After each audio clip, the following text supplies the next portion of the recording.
Hello, everyone, and welcome to this episode of From Page to Stage.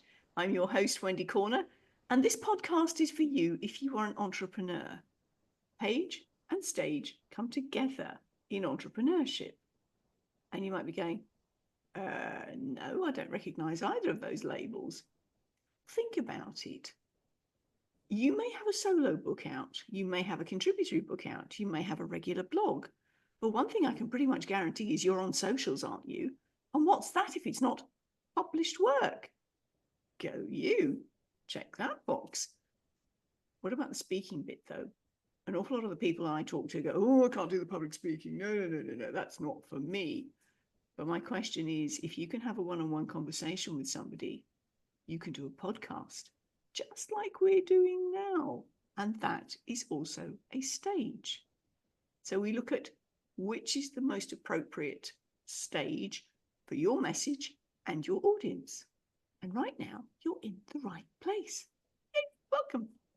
Okay, now today, I have the joy and pleasure of introducing you to Sigrid de Kaste. Have I said that right? Absolutely. Perfect, thank you. I like to get it right. Now, Sigrid, you are based in Queensland, Australia. Brisbane, Australia. Yes. Brisbane, yeah. So you're not from there originally, because that's not an Aussie name. I'm going to invite you just to give us a little bit of a taster as to who you are and how you got to where you are now. For sure. I have come from the other side of the world, the northern hemisphere, to the southern one because I like the heat. I just love it warm rather than cold. I was originally born in Germany, so my first name is German, but in actual fact, it is a Nordic name. It comes from Scandinavia, and it means the victorious one. So that's the first name, the victorious one. And my last name is Dutch derived. They often have the de, the van, and so on. Mm-hmm.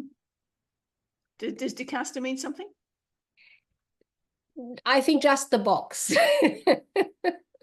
So I'm standing on the box as the victorious one. We could look at it that way. How about that? Oh, I love it. So you're on your soapbox. Yes. Yes. Nice. Audience, have you heard that phrase, the soapbox? I have. Oh. Yeah, you may or may not where it comes from. In London, in Hyde Park Corner, there is literally a box that people used to stand on. They've now created a platform, but originally it was a box that people sold soap in. So they upturned it, stood on it, and spouted forth. And Speaker's Corner in Hyde Park is where the soapbox originated. There you go, just in case you were wondering. Okay, thank you, Sigrid. So you're now in Brisbane, Queensland, Australia. And tell us a bit about what it is that you do. Look, I do right now. I am still a marketing specialist, but I've added areas to that. And I mean, marketing itself, as you know, and as the listeners know as well, there are so many components to it, so many segments of it. So marketing is something we all do always, even if we are not in business. The moment we walk out the door, whether we're dressed up or how we're dressed up, the way we speak, the way we present ourselves, all of that is marketing. And it's always fascinated me. So it's come from a very long background of actually photography. I was in photography, and from there I moved into advertising photography and then marketing. So that was really fascinating. And the great breakthrough came coming to this country, having the opportunity to study marketing formally. And throughout the time in my entrepreneurship and my time in business, has always been marketing attached to it. So I still do that. Before, I was doing book writing, publishing, and marketing for authors. And because marketing is such an important component of getting your book out there, not just seen and heard, but known about much further than the shelf that you carry, that you put it on. So from there, I've slipped now into offering virtual exhibitions for authors and others as well. So something very different. Go on then, tell us more about that. A virtual expo. I'm just, the picture in my mind is something very interesting, because so many of us as entrepreneurs, particularly if we are in, say, the health and wellness space, have experienced an expo. Those in IT, though they're familiar with expos, the physical big hangar of an expo center, and you go and buy rent your booth type thing. So tell us how it works on the virtual stage. It is really brilliant when you have a real in-person expo. And I did a lot of those when I had my jewelry business, for example. We were buyers, not exhibitors. So you have to physically go there. You have to make the time. You have to fly to the place because it's not always in your own city. And if you are an exhibitor in the real world, you have to set up. You need time before and after the expo. You need to have materials. You've got to somehow stop the walking by buyers and get them into your booth and talk to them. Now, the virtual expo is very different in comparison, in that the buyers are coming there at whatever time they wish to, and all of the expo stalls are open, and they can go there and look at yours in detail in their own time. And your booth has everything a booth in real physical world has. You can have brochures there to give away, a video that explains who you are, what you do. You have banners everywhere. They can engage with you directly there and then via a live chat. You can decide to have a live video call right there at the time when you are there. And if you are not at the booth, no problem, because you will be notified of who was there, and you can get in touch with them and ask them, hey, look, I was asleep at the time you came because I'm on the other side of the world. So let's have a chat when you are awake and I am. So there's such wonderful features there. No travel, no investment on all the time to nailing up your booth and getting all your print material ready for the banners and so on. It's all digital, it's virtual. So this is why I love it. I love to be connected with people around the world and create a feeling of community, because we don't get together with others until we really get to know them a bit, and we need to like them as well, and that creates the trust. So you can really do that fantastically in a virtual expo. You can also be on a live stage like we are right now. I'm on your live stage, Wendy. Thank you so much. And you can do that in a virtual expo, so you can share your expertise. Not only that, particularly if you're not there while someone from the other side of the world comes to visit, your video, you can have master classes, workshops, whatever you've recorded already, have that run in the auditorium, and that runs 24/7. So you're never missing out. People get to see you. People get to know you. They get the feel for who you are, whether you are there live or they get to see you on another component of the virtual expo. And it is really great for authors, because they can let out more than just the title of their book, and they can share all the details and finer components that go with it. Most authors, when they are in business, write about something to do with business. So then they can showcase other parts of their business on their virtual expo booth. And they can talk about their book, and they can talk about their services. So I think I've talked enough about all of that right now, giving you a chance for asking questions. Yes. So there's something percolating for me. So that you were saying that in the auditorium there, you've got the opportunity of me as a punter going in and watching a video of the individual people in the booths. Now, when I've been to physical expos, those go on one after the other, don't they? So if you don't actually get there in time, you've missed it. Tough luck. So Yes. what I'm hearing from you is that you can choose which one you want to see. No, they still are running one after the other, but what we are making sure of is that each exhibitor has more than one running, so that, throughout the time that there is an opportunity for you to be seen by people elsewhere. And of course, they can check what time a particular one runs. But initially, the people won't know who you are. They'll see the topic, of course, and we'll make sure that the agenda of all of that is going out to visitors initially straight away. But there will be several of yours going around over that period of time. So there will be definitely a chance to be seen. And I was really amazed how visitors have taken to those. Some of them would sit there even on the longer ones. I sort of thought, oh, well, let's just keep it not too long, 10 minutes. Maybe people want to sit and watch that and then go elsewhere. But no, even a couple of longer ones, we had people said it was just fascinating. And so once they've watched the longer one, they went to the exhibitor's booth and got all the details and downloaded the PDFs they had there that they were interested in. So and we had authors there as well, which they had a 1 or 2 page PDF specifically for one book at a time, so that they could really showcase what that one was about. Okay, so what I'm hearing from you then is the Auditorium have longer videos, and the one in your booth would be short, sharp, and this is me. Yes, that would be the ideal setup, but the ones in the auditorium don't have to be longer. They can be shorter as well. A good mixture seems to be just right, because then people can jump in and out of the auditorium, which seems to be what visitors are doing. Right. And the booth that you have, excuse me, audience, I'm asking questions like this because, one, I think you might want to know about it, and two, because I do.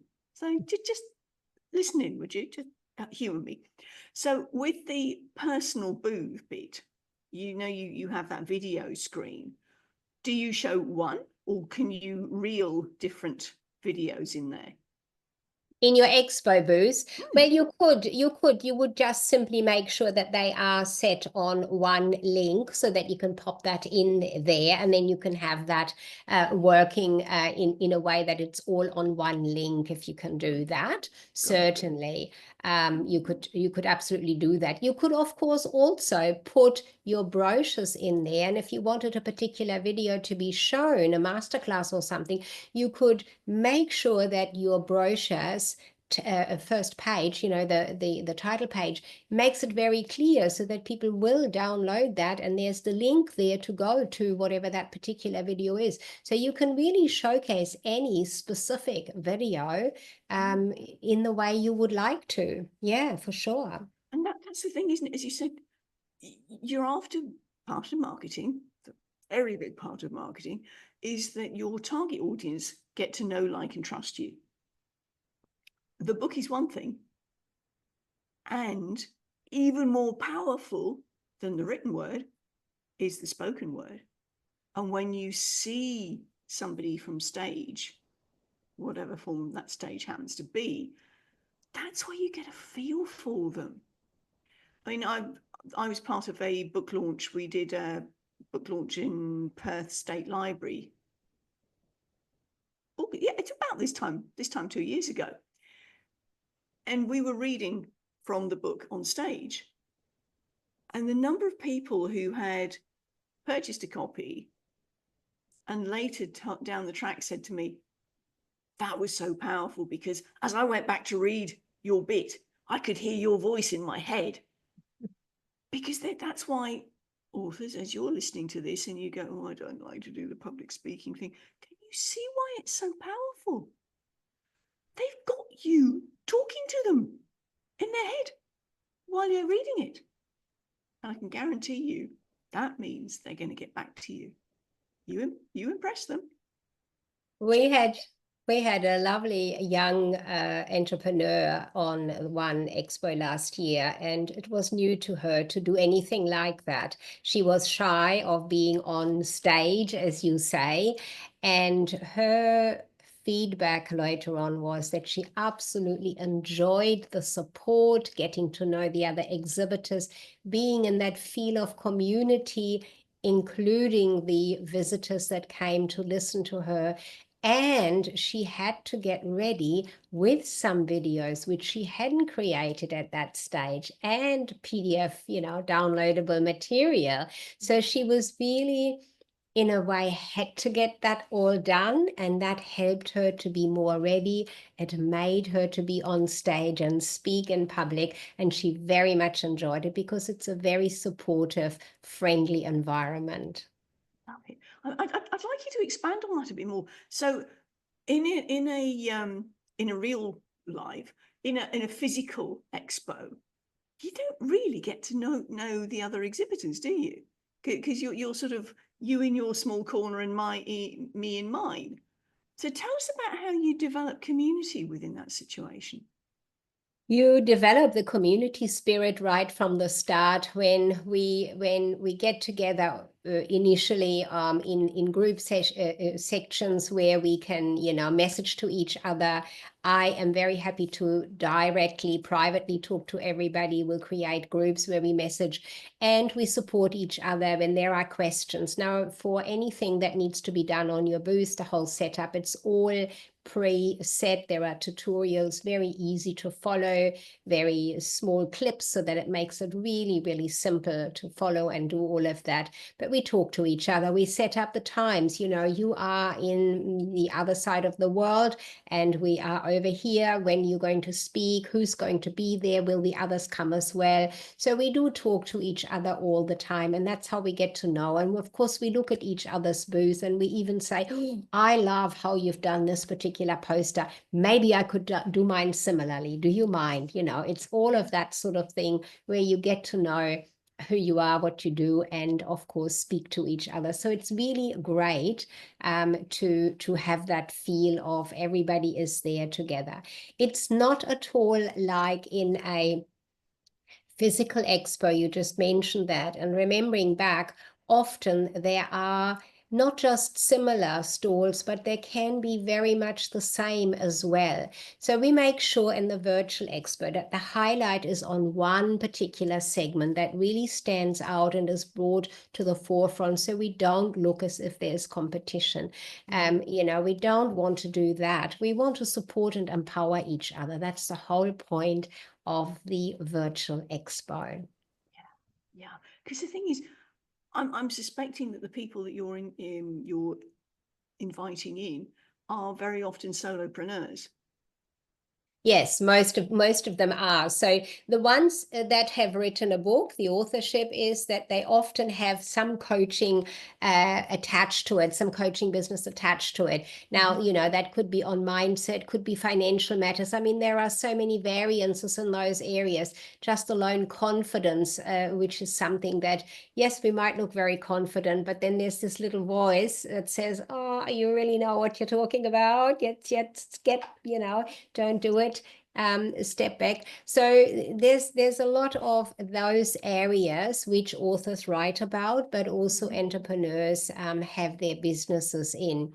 I have got somebody at the moment around finance, and it is a very specific area. She looks at the area of you get all your money coming in, but for whatever reason, you're not managing it very well. So by the end of the month or the end of the quarter, it's not there what you expect it to be there. So she focuses on that area, and she has a very particular way of doing so that she will showcase and share with us, for example. So should another one come in on money, that could be something quite different. That could be about how to make more money, or how to, put up your prices or down or adjust. There's so many areas within most topics that makes it really easy to showcase one only.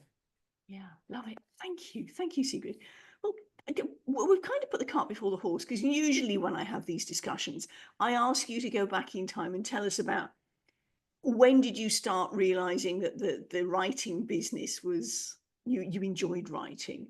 I mean, okay, we start the mechanics of it roughly the same age, but when did you realize that you had a thing for writing? That was very interesting as well. So when I came to Australia, English being my second language, I found that I needed some help there somewhere. I was guided, first of all, to Toastmasters to be more confident in who I am and to speak and say what I know I can say. And somebody there recommended to me to do a literacy and language course, English literacy and language, if I wanted to. That would help me with creating my speeches as well, is what they thought. And at that particular language and literacy course, the teacher said to me, wow, you write naturally well. I had no idea. In school, as often as the case, I was not that great at writing. And here in my second language, I seem to bring the words together. So that was quite interesting. And from there on, I used to like bringing content onto the page digitally. So writing blogs and articles from then on in, being always in an online area. And when I started my marketing agency, Sticky Beak Marketing, which has a particular meaning in Australia, but different meanings in the rest of the world. In Australia, as you know, it means, sticking your beak into things so that you get to know, oh, what's there? I want to know more. Well, that was the whole reason for my marketing agency, to really find out what is in your business that needs the marketing and how. So I need to know all the details first. I got to stick my beak in first. That's what that means. And I got a lot of authors coming through that wanted marketing help. And it was very difficult when the book wasn't written with marketing in mind. That's how I looked at it. And that's how I got into the writing. And my own books were each time one at a stage into the next leverage or level of business, or a different type of business. I wrote to get into consulting around working with teams, how to find your teams, how to keep your staff. I wrote one about marketing with my marketing agency, and I wrote two around how to write a book, one of them to make it into a business, and one of them to impact and inspire. And from there, I've slid into the virtual expos for just the marketing. Yes. So that's 4 books, 4 business books? Yes. Right. Thank you. Audience, what we're going to do is the show notes will have links to, Sigrid, I haven't asked you about this already, so forgive me. Do you have an author page on Amazon or something? I do, yes. Okay. We'll share a link to Sigrid's wonderful books, as well as information about this brilliant concept of the expo. Okay. In case you haven't known my work before, audience, my show notes are dynamic, which means that when I have guests that come back to me and go, I've got something coming up. Now, we know that Sigrid's next expo is in May. Well, we haven't told you that, but I'm telling you that. It's in May. But the point is, when there's another one coming up after the May date, she's going to let me know. I will change the show notes up to reflect the next one. And I'll stick up a quick social blast going, do you remember that conversation with the lovely Sigrid? Well, she's got something else coming up. Go back and check it. So that's the way the show notes work. And if we have authors coming with a second book, I usually invite them back in to go, tell us about this latest book. Just saying. Okay, fine. So you're writing. One of the things, I mean, pulling back on the writing for a minute, one of the things that a number of our guests have had was that they found creative writing as a child or maybe as a teenager. They were journaling. A lot of them were, it was their way of processing all those wonderful thoughts that were going around their head, and they didn't have the opportunity to speak out loud for whatever reason. Was that part of your writing journey? I didn't really write so much as a child. It really started when I was doing this course that I discovered there were a lot of thoughts there. And, I ventured from there into even looking into family history and legacy type book writing. I've not pursued that business-wise, I've done it just for family, but that's an interesting area as well, to Yes. write about a person. My mum passed away in 2022, and it gave me the opportunity to reflect on her life and our life together. And she joined me in Australia in her later years when Dad was gone. And so all the interesting things that I discovered about her, she was very, very artistic, which nobody ever, I certainly never knew in our earlier life. It was, she never had the opportunity to. So we're all people very complex, and who we really are, our gifts don't always come to the forefront, not to others, not even to ourselves in some cases. And of course, the authorship is one component or one way that you can bring things out of you, or showcase it for other people, very much so when you write about it. So it is certainly powerful. As you say, your words have power. I mean, they really do. And that's the thing, isn't it? Because if we, as confession time I did, I'm not an author. Really? Not yet. Not yet. Well, that was it. You see, my thought was I was not an author. So when a friend of mine offered me, literally handed to me on a plate, the opportunity for being in a multi-author book, she had signed up for it, but sadly wasn't able to fulfill the contract because she had a mental health dive. She said, Wendy, it's there, just go do it. I'm not an author. And her response was, I don't care what you call yourself, do it. Well, that brought me up sharp. And yes, I've been in 3 international bestsellers since.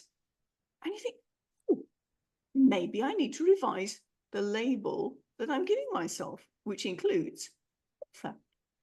Yeah, beautiful. I want to take you into your speaking journey for a bit. Now, obviously, as part of your marketing, you stand up and talk. Yes. But and you mentioned Toastmasters. Where else have you been on your speaking journey? I have had a wonderful opportunity speaking at a lot of business meetings. I was for many, many years a member of the BNI network. And every time we traveled, my husband and I have traveled extensively, holidaying all over the world. And I was always in the situation that I was able to speak briefly at some of those meetings. I've been in Hong Kong, Switzerland, Kuala Lumpur. There's quite a few that I haven't got ready on my mind, but I have certainly here in Australia, of course, spoken a lot as well. And for the Women's Network, for example, Women's Network Australia.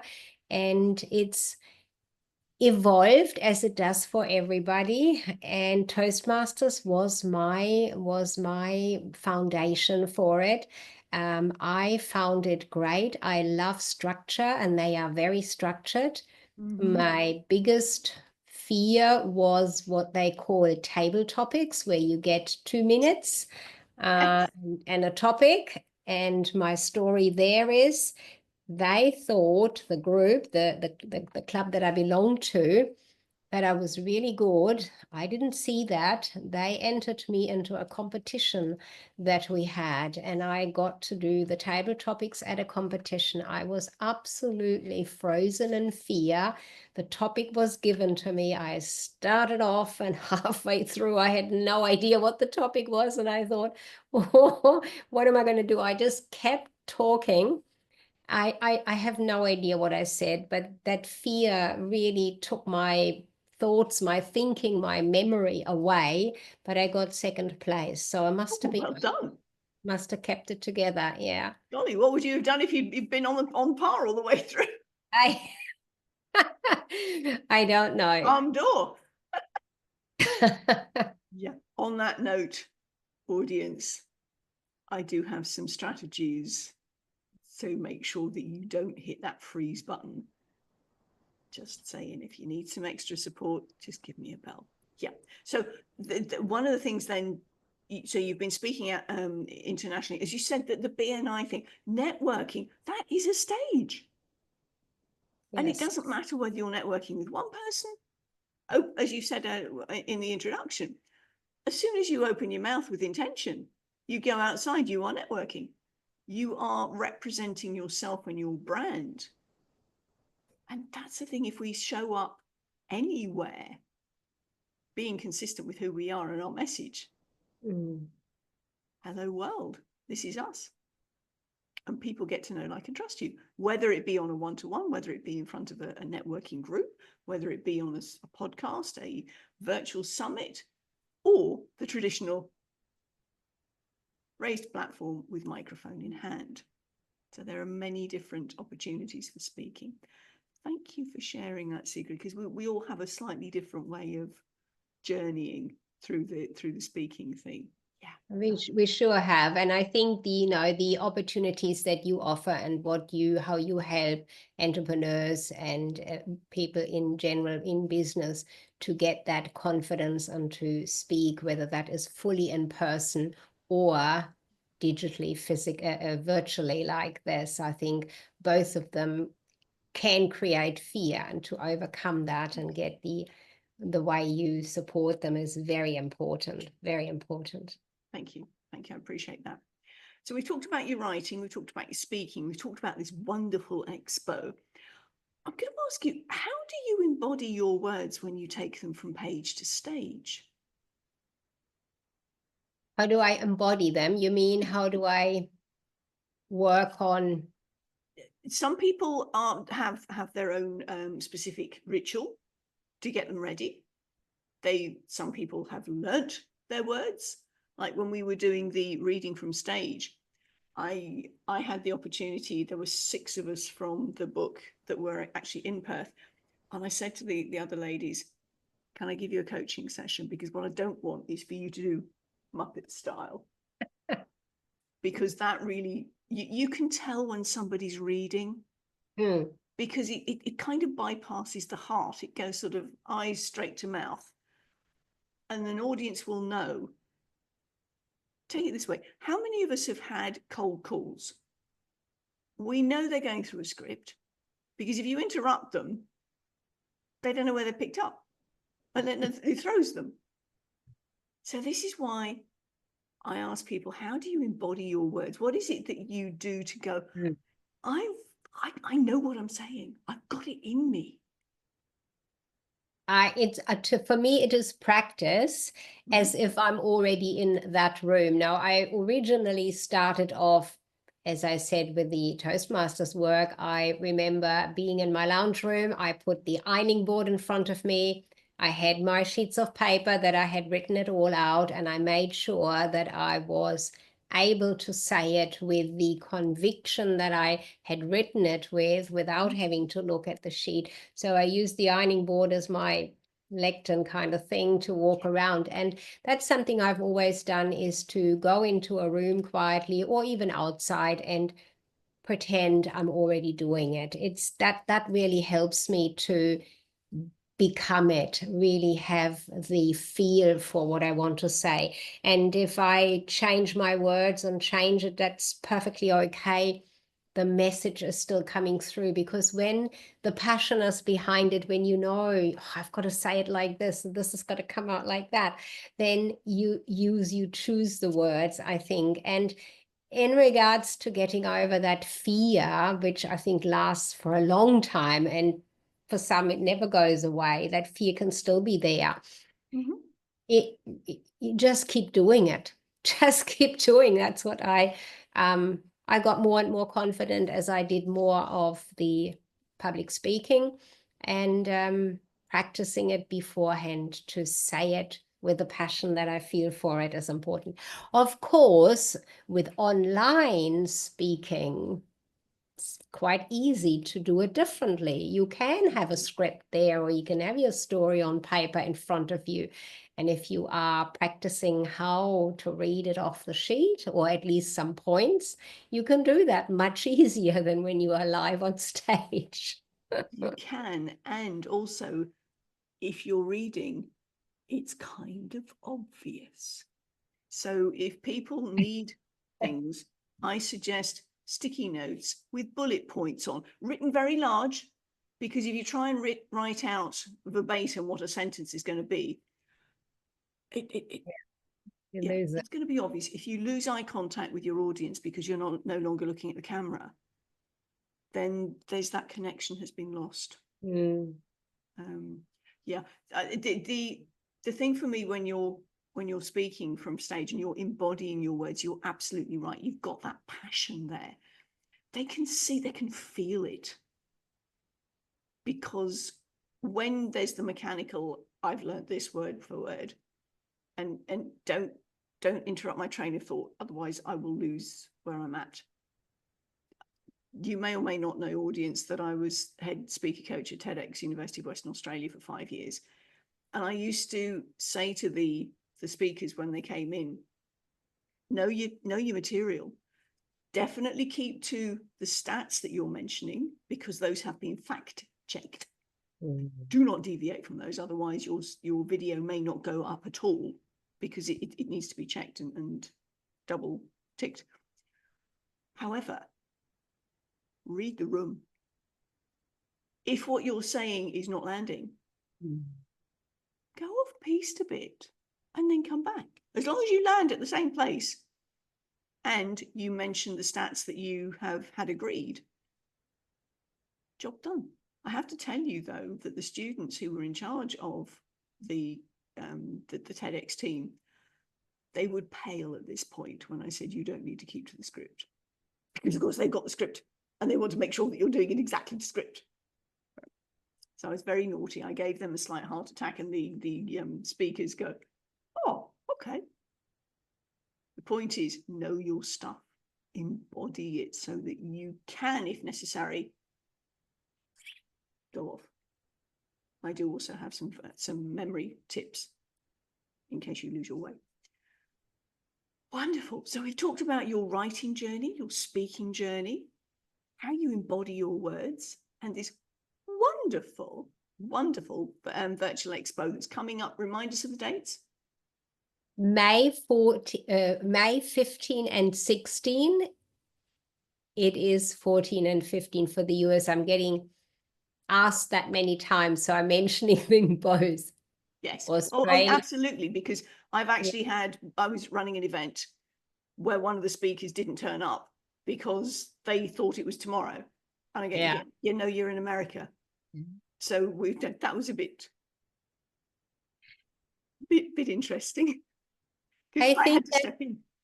It's a huge component, or something to really be aware of. When you are working in the international sphere, you've got to be aware of what goes on.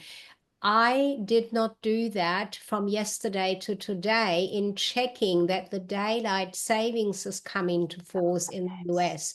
Now, I knew it was coming. I had checked on it earlier, but I did not check it yesterday. And so this morning on an event that I turned up on, it was already finished because I was an hour too late. Now, it was okay. The host was still there. She knew that there were a lot of people, and it was a whole full room that came together, all not having checked on that. So always check on that as well when you are speaking somewhere, for sure. Absolutely, particularly if it's March or October. Yes. And don't assume that everybody goes on the same day, because, as you know, the North Americas went this weekend. You guys go when? Well, Queensland doesn't. Oh, Queensland doesn't. Of course it doesn't. No. I think late March, April for I think New it's the first weekend in April. Yeah. So on this cycle round, New Zealand and Australia go at the same week. The other end of the year, New Zealand go first, and then Australia a week later, and then 3 weeks later, Europe, and then a week after that, the Americas. So for 5 weeks, we have this: who are you? Where are you? When are you?